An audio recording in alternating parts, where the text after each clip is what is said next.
You have to make sure that if you're making a career change, you are doing it for you, not society, not what your family or your friends, everybody else is talking about, because ultimately the person who has to live with that decision every single day and turn up to a 9 to 5 is you. Hi guys, welcome to today's video where I'm going to be talking about the key questions that you need to ask yourself before you make any career change so that your transition is successful and that you do not have any regrets. If you're new here, my name is Dels. I'm an international lawyer, a business strategist, and a career coach who is passionate about helping high achievers who are ambitious to pivot into successful careers that they love anywhere in the world. As you can imagine, based on all of those titles that I just reeled off, I am adept at career changes, and honestly, making the decision to walk away from my big law legal career was one of the best decisions I have ever made. And one thing I'm going to say here right now is that your change does not have to be final unless you want it to be. So generally, there are so many questions that you need to ask yourself and explore, and that's why it's important for you to have a plan. I've already talked about why you should not believe these "I got a job without a plan" videos, because there are so many things that go behind it, whether it's even on a subconscious basis that the creator didn't even realize. So I'm going to boil down all of these numerous questions into 4 main categories. They are the why question, what,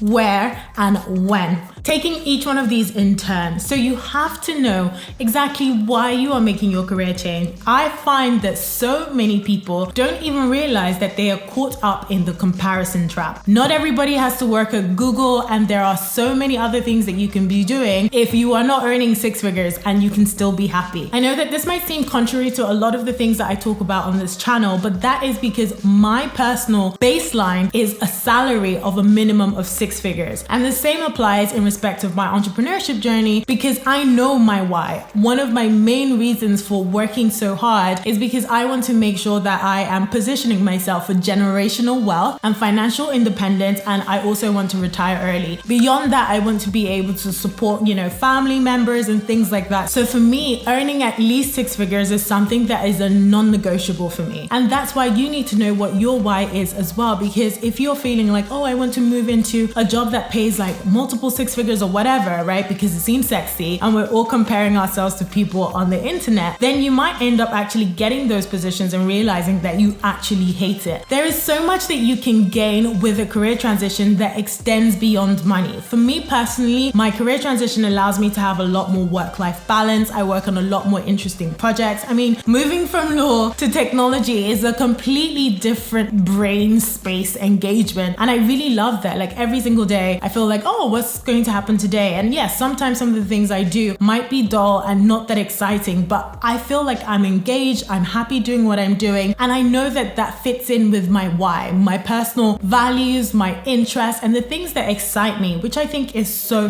important. You have to make sure that if you're making a career change, you are doing it for you, not society, not what your family or your friends, everybody else is talking about, because ultimately the person who has to live with that decision every single day and turn up to a 9 to 5 is you. So it's important that you are comfortable with it. And one thing that I think is incredibly important that a lot of us don't really think about is it's okay for you to be making your career change because of other people. You might need to support a family. If you're a mother, maybe you just had a baby and you want to spend more time at home. The worst thing that you can do is not be comfortable with that idea and then become super resentful and bitter and toxic to everyone else around you. I'm saying this from someone who has had an experience of being on the other side of it, and it's so difficult to talk about, because yes, we all have to make sacrifices sometimes, but if you choose to make that sacrifice consciously, then please don't let everyone else suffer around you because of it. And I'm talking about this very personally as well, because not only have I seen that dynamic in certain family situations, even in relationships, right? You guys know, if you've watched this channel for a while, that I've lived abroad, and one of my things is helping people transition into working internationally. I've lived in Dubai for about 7 years, and I was actually meant to be moving back there again very soon. But because of certain things in my relationship, I've had to consider, okay, well, I'm cool with being in London at the moment. I have a role that allows me to work across lots of different jurisdictions. Do I actually need my partner to get up and go and sacrifice his own career? And I actually realized, no, it's fine. So I'm going to stay in London, and that's okay. And I will have like kind of an international lifestyle now, which is fine for me at the moment, and then we'll decide what we want to do next. For some people, it's like, no, my partner was come with me, or the partner agrees to go and then gets to the destination and is miserable. And I just think that is the worst. I know that there are so many other complications beyond that. It's not that easy when love is involved, but these are the things that you kind of need to be asking yourself. Why is it that you're choosing to make this change that you're about to embark on? The second question is the what question. And like I said, this question really encompasses, I can never say that word properly, really covers so many other questions. For example, you might want to ask yourself, what is it about your current job that you no longer enjoy, or you feel like doesn't align with what you want or what your visions are for your life? Because that is really, really important. Again, if you get caught up in the hype and then you believe, all of the source and what everybody else is saying, and you make a pivot, you get a new job, or you change industries entirely, and you get there and then you realize that you've jumped from the frying pan into the fire and you hate it, and it's hard for you to go back to where you were before. What is very, very important? You need to figure out, what is it you don't like about your current job? What is it you want to do next? What do you have that you can leverage? And this is so, so, so important, especially for people who are looking to change careers and make a big shift like me. And that's why I'm hosting the live private training for people who want to work with me on the Career Game Changer program, where we talk about how you can translate, leverage. I can't talk about this enough, because so many people think that, I have to have worked for 5 years in this field before I can get a decent 6-figure job in another field. It doesn't necessarily have to be the case, and I am living proof of that. And also amplify them by building a network, getting champions, people who can refer you into the best positions in your new industry. So that's what this whole training is going to be about. If you're interested in that, click the link below to apply. It is exclusive to mid-career professionals who do have something to leverage, and I'll show you exactly the framework that you need in order to do this successfully. The next question you need to ask yourself before you make your career change is, where do you want to work next? Where do you see yourself? Where do you want to be based in doing this new career, new job, or whatever it is that you're planning on doing? Because you have to be sure that where you are right now is actually setting you up for where you want to be. And this is why I said it's incredibly important for you to have a plan and have a roadmap. Don't follow people who are like, I made the leap without a plan, because that doesn't really make any sense. I mean, if you have a goal of working for the Googles and the Amazons and the Facebooks of this world, if you don't ask yourself this question, it could be the case again that you are really going after these jobs, but actually they don't fit with what you want. So maybe you are currently in a big corporation and you're tired of feeling like a cog in the wheel, and you feel like you want to be somewhere else that's a bit more dynamic, agile, not too many politics or whatever. Moving inevitably to some of these other corporations that I've just mentioned might just be you moving into more of the same. So you want to then evaluate in that case, do I think I'll be better suited to be in a startup in a smaller space? And that is your where. If you want to work abroad, for example, where could that be? Where could your skills, your current experience, where could that easily transfer? For me, for example, I am still a lawyer actually, even though I've made a transition. I'm just lawyering in a different way. When I was looking into working abroad, I was thinking, where exactly can my UK qualifications be used immediately without me having to retrain? And I had a number of options. I had Dubai, Singapore, Hong Kong, so many other places in Europe. And I ultimately decided to go for Dubai because, cash monies.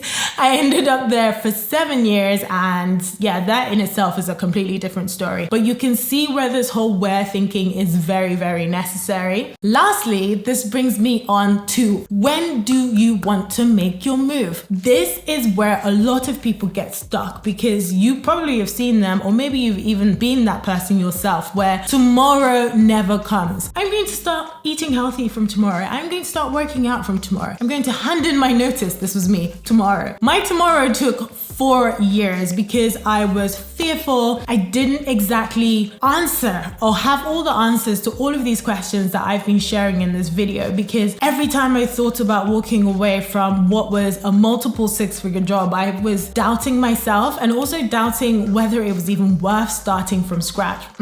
You actually don't have to start from scratch. That's one thing that most people who have at least 2-3 years of experience don't actually realize. Again, it's all about the way that you position and you present yourself to your target audience. It's very, very important for you to set deadlines and be like, this is the hard deadline of when I want to have made this change. And in between that, make sure that your finances are in order, right? So if you're not just jumping into a completely new job, maybe you want to move to a different country and you want to test the waters a little bit before committing yourself to a job. What is your financial plan? What are your savings looking like? What is your emergency fund looking like? All of these things are so important that you have to clarify. And again, these are some of the things that we're going to cover in the live private training that I've mentioned before. Setting your when and your deadline is so important, because then you can work backwards and realize, I want to leave where I am within the next 6 months. How do I make sure that I'm positioning myself in front of the right people, that they're able to find me on all of my marketing channels? So your LinkedIn, your resume, anywhere that you're found. How is it that you can attract the right people? If you want to start a business, for example, again, this is still very relevant. How are you going to be attracting leads so that by the time you quit your job, you're able to service and immediately attract and work with the right type of clientele? Your deadline is something that's going to be your anchor and your North Star. It was certainly for me. When I set that deadline every single day, I was like, okay, when I come back from work, this is what I need to do.